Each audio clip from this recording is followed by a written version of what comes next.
बागेश्वर धाम के महंत पंडित धीरेन्द्र कृष्ण शास्त्री शुक्रवार को कानपुर पहुंचे हैं। यहाँ वह पवन तनय आश्रम रंजीतपुर पहुंच वहां हनुमान मंदिर में पूजा अर्चना करेंगे। इसे लेकर आश्रम में तैयारियां चल रही हैं। बीते दिन एसडीएम मेथा जितेंद्र कटियार, सीओ शिवा ठाकुर, कोतवाल SN सिंह, भाऊपुर चौकी प्रभारी अंकित यादव ने आश्रम पहुंचकर सुरक्षा व्यवस्था का जायजा लिया। जानकारी के मुताबिक आज सुबह 10 बजे बागेश्वर धाम के पीठाधीश्वर पंडित धीरेन्द्र कृष्ण शास्त्री कानपुर के कैंट क्षेत्र में बने मेंटोरा हाउस पहुंचे, जहां पर वह सुबह 11:30 तक रहे। इसके बाद 12:30 पर वे सुनील शुक्ला के अशोकनगर स्थित आवास पहुंच रहे हैं। उनके आगमन को लेकर सुनील शुक्ला के आवास पर तैयारियां जोरों शोरों से की गई हैं। पूरे इलाके को फूलों से सजाया गया है। बता दें कि पंडित धीरेन्द्र कृष्ण शास्त्री Y+ सिक्योरिटी के साथ सुनील शुक्ला के आवास पर पहुंच रहे हैं। उनके आगमन को लेकर कानपुर वासियों में भारी उत्साह देखने को मिल रहा है। बागेश्वर धाम के पीठाधीश्वर पंडित धीरेन्द्र कृष्ण शास्त्री श्री बालाजी सेवा समिति के अध्यक्ष सुनील शुक्ला के आवास पर 1:30 तक रहेंगे। इसके तुरंत बाद वह कानपुर देहात में बने पवन तनय आश्रम पहुंचेंगे। दोपहर 3:30 पर वह सड़क मार्ग से बागेश्वर धाम सरकार मंदिर छतरपुर मध्य प्रदेश के लिए रवाना हो जाएंगे। वहीं श्री बालाजी सेवा समिति के अध्यक्ष सुनील शुक्ला के आवास पर बागेश्वर धाम के पीठाधीश्वर पंडित धीरेन्द्र कृष्ण शास्त्री के दर्शन हेतु भक्तों का तांता लगा हुआ है। सैकड़ों की संख्या में भक्त पंडित धीरेन्द्र कृष्ण शास्त्री के आगमन का इंतजार कर रहे हैं। जानकारी के लिए आपको बता दें कि इसी वर्ष कानपुर में बागेश्वर धाम के पीठाधीश्वर पंडित धीरेन्द्र कृष्ण शास्त्री द्वारा 5 दिवसीय हनुमान कथा का आयोजन सचेंडी में किया गया था, जो कि आचार संहिता के तहत स्थगित कर दी गई थी। वहीं पंडित धीरेन्द्र कृष्ण शास्त्री के कानपुर आगमन को लेकर भक्तों में अब ये कयास लगाए जाने लगे हैं कि आगामी वर्ष 2024 में एक बार फिर से कानपुर में बागेश्वर धाम की कथा का आयोजन किया जाएगा। किस तरह की तैयारियां सर्वप्रथम सीताराम जी भगवान के चरणों में प्रणाम करता हुआ मैं हनुमान जी भगवान के चरणों का दास। समस्त कानपुर वासियों के लिए गौरव का विषय है कि कानपुर नगर में श्री बागेश्वर धाम सरकार धीरेन्द्र कृष्ण शास्त्री जी का आगमन हो रहा है। पूर्व में रंजीतपुर आश्रम पवन तनय में महाराज जी श्री गोपालानंद जी महाराज की कृपा से पवन तनय आश्रम में महाराज जी कथा कराने का आयोजन करा रहे थे, जो कि अप्रैल के माह में होनी थी और नहीं हो पाई। तत्पश्चात कार्यक्रम पूरा विधिवत सजाया गया था और सारा इंतजाम हो गया था, सारी व्यवस्थाएं हो गई थी।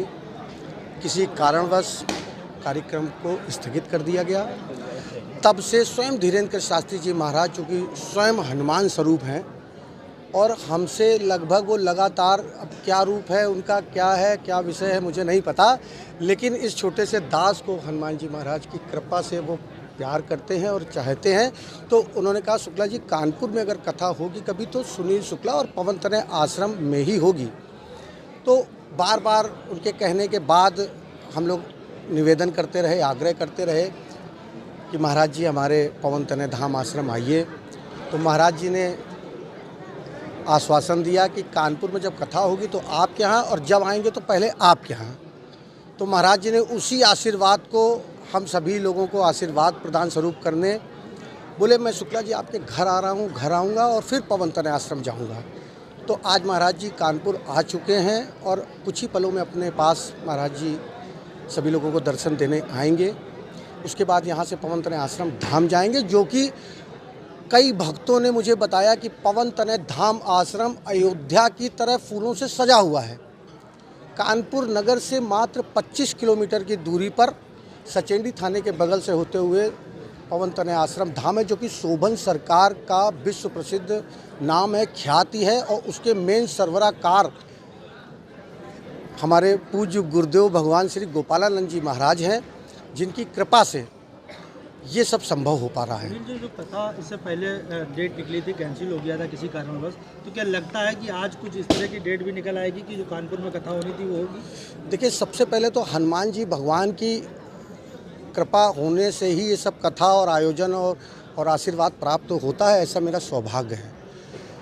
पहले तो उनका हमारा एक प्रेम इतना सुंदर बन गया है, तो कथा तो जब कहेंगे तब होगी और 7 दिवसीय होगी। चूँकि पवन तनय आश्रम के आसपास जितनी भी प्रांगण में जितनी भी ज़मीन है वो किसान लोगों की ज़मीन है, और चूँकि उनका कार्यक्रम 8 से 10 लाख से 15 लाख लोगों तक की व्यवस्थाओं का सुसज्जित कराना पड़ता है। तो अभी फ़िलहाल धान की फसल है, तो धान की फसल में कार्यक्रम हो नहीं सकता है। धान की फसल के बाद गेहूं की फसल लग जाएगी, धान कट चुके हैं, ज़मीन खाली नहीं है। उसके बाद अप्रैल और मई में चुनाव प्रस्तावित है, चूँकि लोकसभा का चुनाव है पूरे भारत में। तो उस चुनाव के दरमियान अगर कोई कथा का कार्यक्रम हम लोग लेते हैं तो वो कथा आचार संहिता की वजह से फिर रुक जाती है। कानपुर में होगी।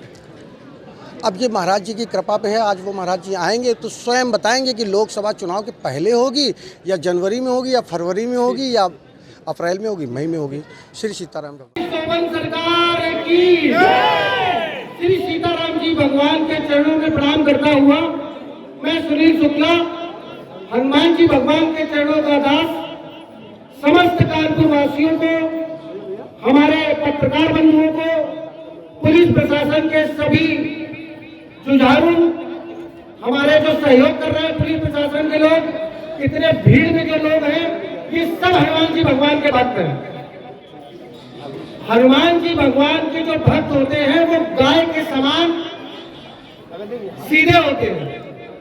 हम लोग जब कानपुर में कथा करा रहे थे तो कानपुर का प्रशासन, देहात का प्रशासन, दोनों प्रशासन एक साथ जुट करके बार बार ये बात कर रहा था कि शुक्ला जी कितनी भीड़ हो सकती है।